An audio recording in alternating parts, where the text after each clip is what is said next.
बिस्मिल्लाहिर्रहमानिर्रहीम। अस्सलाम वालेकुम। मैं हूं मोहम्मद इशफाक अंसारी, एडवोकेट, और आप देख रहे हैं मेरा सोशल मीडिया चैनल।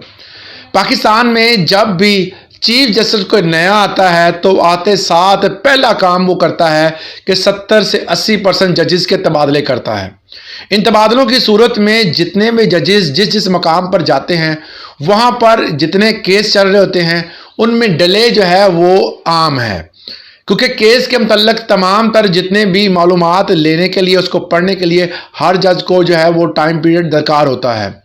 उसके बाद बाकी जो जिसमें छुट्टियां आ जाना, जज का बीमार हो जाना और बहुत सारे ऐसे मामलात होते हैं।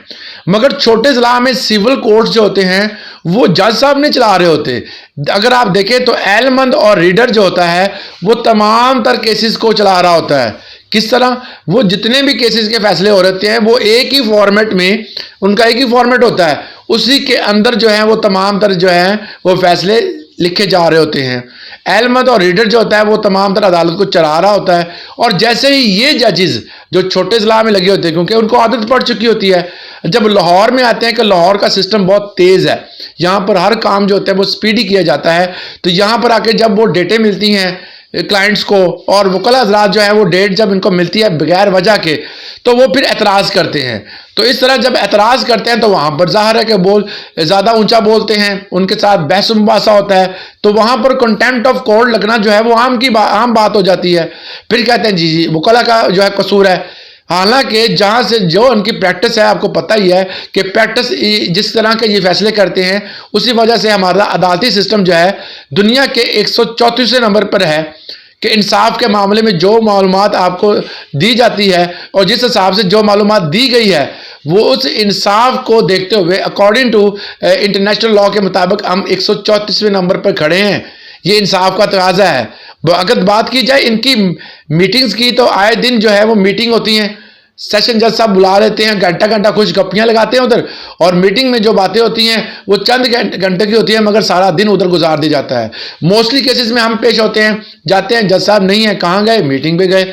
अब मीटिंग में जाकर हम देख तो नहीं सकते, वहाँ पर खाना आ रहा है, टाइम का जितना ज़्यादा होता है, डेट मिलती है, अगली डेट पे डेट मिलती है। इस तरह क्लाइंट जो होता है वो वकला से नाराज़ होता है, कहता है जी अदालती सिस्टम जो है आप खुद इसको डिले कर रहे हैं। हालांकि अदालती सिस्टम को डिले करने में जजिस का जितना किरदार है उससे ज़्यादा जो है वो हमारा ये तमाम का तमाम जो अदालती सिस्टम है इसको तब्दील करने की ज़रूरत है। मतलब 70% जब जज चेंज हो गए तो उनका जो सिस्टम था वो ऑटोमेटिकली स्लो हो गया।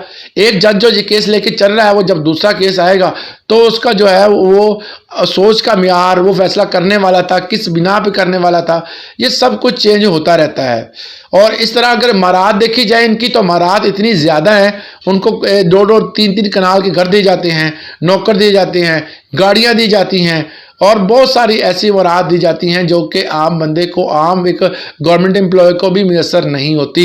हालांकि 17 स्केल इनका होता है। अगर 17 स्केल देखा जाए तो एक टीचर का भी होता है, 17 स्केल एक डॉक्टर का भी होता है। तो 17 स्केल के बहुत सारे ऑफिसर्स जो होते हैं हमारे पंजाब में, सिंध में, बलोचिस्तान में, KPK में और इस्लामाबाद में काम कर रहे हैं। मगर जो मराद 17 स्केल के जज को दी जाती हैं वो किसी भी और बंदे को नहीं दी जाती।